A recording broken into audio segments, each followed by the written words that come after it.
सज गया शिक्षा का बाजार, अभिभावक लाचार, ध्यान नहीं दे रही सरकार। समाज के बड़े मुद्दे को लेकर विशेष रिपोर्ट। यदि खबर पसंद आए, आपको मुद्दा जेन्युइन लगे, तो इस खबर को शेयर करना ना भूलें। शिक्षा को बना दिया बाजार, हर तरफ सजा है शिक्षा का बाजार। अभिभावक महंगी फीस, महंगी किताबों के कारण लाचार। नमस्कार मित्रों, आज हम समाज के बड़े मुद्दे को लेकर के सामने आए हैं, यानी शिक्षा का बाजार। जो शिक्षा होती है उसको लोगों ने बाजार बना रखा है। उस बाजार पर हम केंद्रित करेंगे कि किस तरह से आम जनमानों को समस्या हो रही है, लेकिन सरकारें ध्यान नहीं दे रही हैं। आइए आपको दिखाते हैं कि क्या क्या समस्याएं हैं। नमस्कार मित्रों, लोकसभा चुनाव का बिगुल बज चुका है। लगभग हर पार्टी के प्रत्याशी नामांकन की तैयारी कर रहे हैं। सभी दल समाज के वादे दावे करने के लिए तैयार खड़े हैं। हर किसी का अपना अपना एजेंडा है, लेकिन जो मूलभूत एजेंडा है उस पर किसी का ध्यान नहीं जा रहा है। जो मूलभूत समस्या है समाज की, उस पर कोई ध्यान दे रहा है। मैं बचपन से लेकर के इतना बड़ा हो गया हूँ, मैंने भी पढ़ाई की। पढ़ाई करने के बाद अब मैं और काम कर रहा हूँ, लेकिन जो मेन समस्या है शिक्षा की, समान शिक्षा की बात सब सरकारें करती हैं, मगर समान शिक्षा कहीं पर भी नहीं है। वर्तमान समय की अगर बात करें तो जो पाठ्यक्रम विद्यालयों में दिए जा रहे हैं, चाहे कक्षा 1 का पाठ्यक्रम हो, चाहे कक्षा 2 का पाठ्यक्रम हो, और चाहे कक्षा 3 का, 4 का, 5 का, 6 का, जितने भी प्राइवेट विद्यालय हैं, साल बीता उनका पाठ्यक्रम बदल गया। यानी कि जो बच्चा कक्षा 1 या 2 में पढ़ता है, उसकी किताब अगले साल किसी अन्य बच्चे के काम नहीं आ सकती है।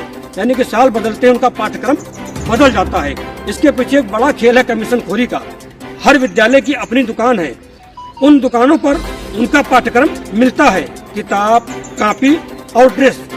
यानी कि जो विद्यालय बताएंगे आपको वहीं उसी दुकान पर वो चीजें उपलब्ध होंगी, अन्य दुकान पर नहीं होगी। इसके पीछे खेल ये है कि उन दुकानों का विद्यालय से कांटेक्ट है और बाकायदा पूरा कमीशन तय है।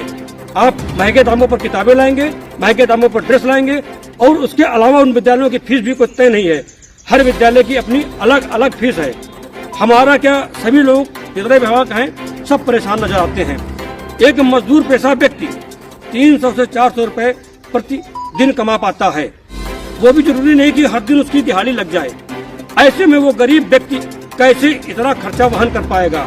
सिलेबस की अगर बात करें, चाहे कक्षा 1 हो, 7 हो, 2 हो, 3 हो, 4 हो, 5 हो, हर विद्यालय में जो पाठ्यक्रम आता है, अगर सारी किताबें और कापियां खरीदी जाएं तो कम से कम 5 से 7 हजार रुपए तक खर्च होता है उन किताबों पर। उसके बाद फीस अलग से है, महंगी फीस। अब सोचिए कि जो 300-400 रुपए की दिहाड़ी करने वाला मजदूर कैसे अपने बच्चों को पढ़ा पाएगा।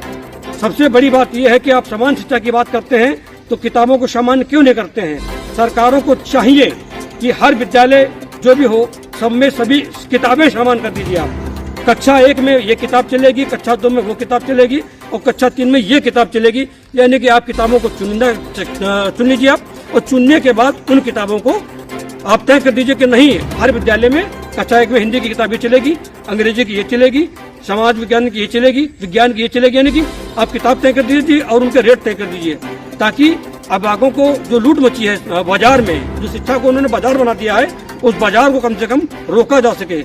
अभिभावकों को ऊपर जो बोझ बढ़ रहा है एक महंगाई का, तो बोझा न पड़ने पाए। आप किताबों के रेट तय कर दीजिए, स्कूलों की फीस तय कर दीजिए, तब जाकर के समान शिक्षा पूरी हो पाएगी। जब गरीब का बच्चा भी अपने प्राइवेट स्कूलों में पढ़ा पाएगा, तब जाकर के समान शिक्षा पूरी होगी। यानी कि किताबों के रेट तय करने जरूरी है और विद्यालयों की फीस तय करनी जरूरी है। आप एक मानक तय कर दीजिए कि इतनी फीस से ऊपर कोई विद्यालय नहीं ले पाएगा। आप एक मानक तय कर दीजिए कि इन किताबों का मूल्य इतना होना चाहिए, तब जाकर के समान शिक्षा की बात सामने पाएगी। वरना गरीब का बच्चा तो जीवन में नहीं पढ़ पाएगा प्राइवेट स्कूलों में, अमीरों के बच्चे आगे बढ़ते रहेंगे। सर्व शिक्षा की बात, आप समानता की बात अगर आप करते हैं, जब तक आप पाठ्यक्रम को सामान्य नहीं करेंगे, विद्यालयों के फीस सामान्य नहीं करेंगे, तब तक ये बेमानी है। सबको शिक्षा वाली बात एकदम बेमानी है।